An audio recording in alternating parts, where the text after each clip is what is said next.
눈에 보이지 않는 에너지가 만드는 위대한 부활.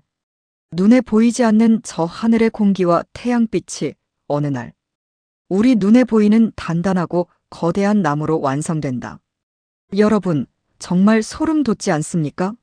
우리 눈에 보이는 이 물질 세계의 모든 위대한 것들은 사실 눈에 보이지 않는 무형의 에너지가 형태를 바꾸어 부활한 결과물입니다.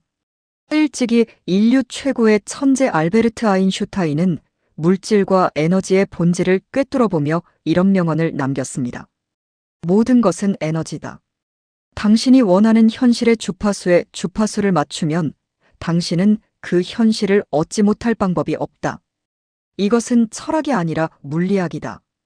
오늘 소개해드릴 주인공은 제가 누누이 말씀드린 이 우주의 비밀을 몸소온 삶으로 살아내고 증명한 분입니다. 20세기 최고의 천재이자 과학계의 지독한 이단아, 그리고 노벨 물리학상에 빛나는 리처드 파인만입니다. 이 아저씨의 삶을 들여다보면 요즘 말로 아주 물리학계의 힙스터가 따로 없습니다. 야, 나무는 사실 공기밥 먹고 자란 거야. 우리는 보통 거대한 나무를 보면 우와, 땅이 좋아서 흙을 듬뿍 먹고 자랐나 보다 라고 생각합니다. 하지만 파인만은 이 고정관념을 아주 유쾌하게 박살냅니다. 여러분, 나무를 불태우면 쟤는 아주 조금 남고 나머지는 연기가 되어 하늘로 날아가죠. 왜 그럴까요?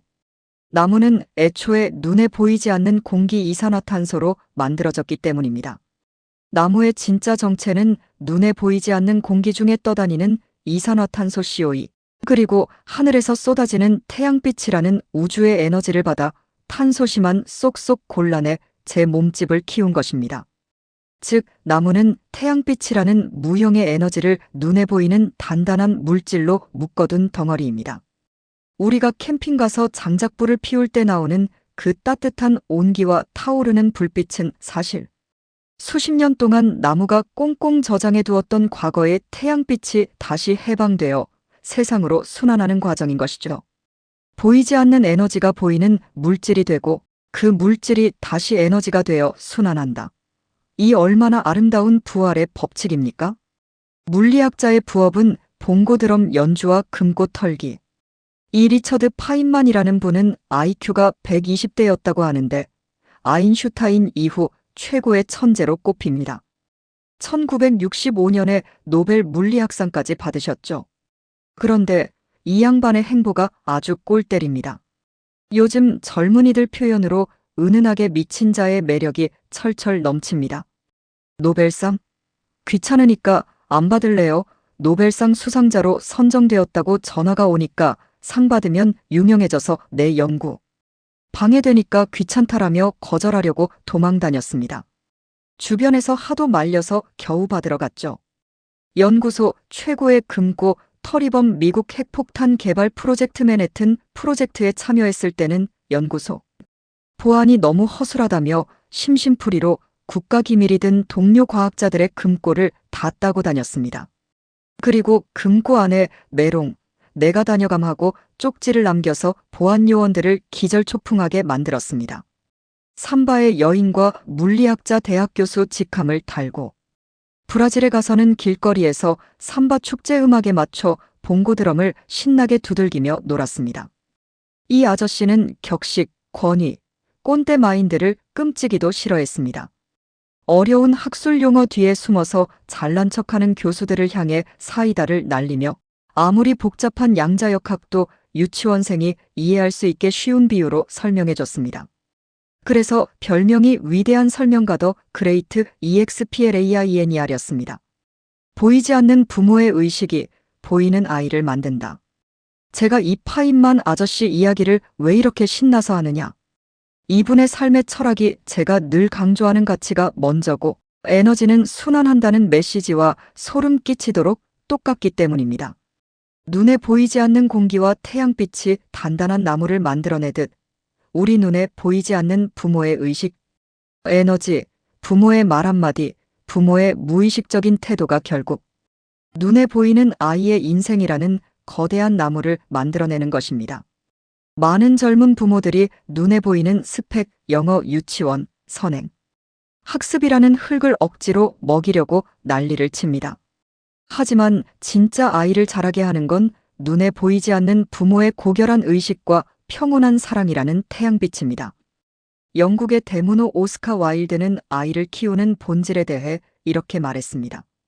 아이들을 좋은 사람으로 만드는 가장 좋은 방법은 그들을 행복하게 만드는 것이다. 아이 안에 이미 완벽한 우주의 설계도가 들어있으니 억지로 뭘 집어넣으려고 하지 마십시오. 서양의 교육을 뜻하는 단어 에듀케이션의 진짜 어원이 뭐라고 했습니까? 에두케레 즉 안에 있는 것을 밖으로 끌어내다입니다. 고대 그리스의 철학자 플루타르코스 역시 일찍이 이 진리를 깨닫고 이렇게 경고했습니다. 아이의 마음은 채워야 할 그릇이 아니라 불을 지펴야 한 부싯돌이다. 파인만 역시 사람들에게 지식을 주입한 게 아니라 인간 내면에 숨겨진 우주에 대한 순수한 호기심을 밖으로 끌어내준 진짜 스승이었습니다. 내면에 보이지 않는 가치로 멋지게 부활하라. 파인만은 이런 명언을 남겼습니다. 나는 이미 발견된 지식을 소유하는 것보다 자연의 신비로움을 다른 사람들에게 설명해서 그들의 눈이 번쩍 뜨이는 것을 보는 게 가장 행복하다. 자신이 가진 보이지 않는 지식, 에너지를 온 세상에 아낌없이 순환시켜 수많은 사람의 정신을 부활시킨 것입니다. 이것이 바로 우리 역사에 흐르는 고귀한 철학, 홍익인간의 삶 아니고 무엇이겠습니까?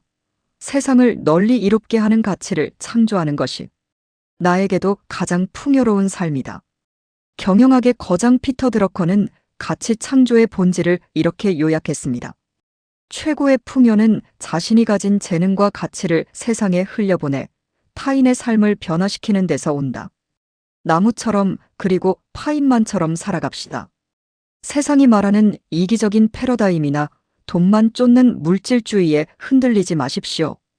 미국의 시인 랄프 waldo 에머슨은 내면의 힘을 믿는 이들에게 이렇게 영혼의 에너지를 불어넣어줍니다. 우리 뒤에 있는 것과 우리 앞에 있는 것은 우리 내면에 있는 것에 비하면 너무나 보잘것없는 것이다. 내면의 단단한 필터를 가지고 눈에 보이지 않는 고결한 가치를 먼저 창조해낼 때 우리는 비로소 진짜 풍요로운 인생으로 멋지게 부활하게 될 것입니다. 오늘부터 내 아이에게 그리고 내 이웃에게 눈에 보이지 않는 위대한 긍정의 에너지를 아낌없이 쬐어주는 멋진 태양이 되어 보시는 건 어떨까요?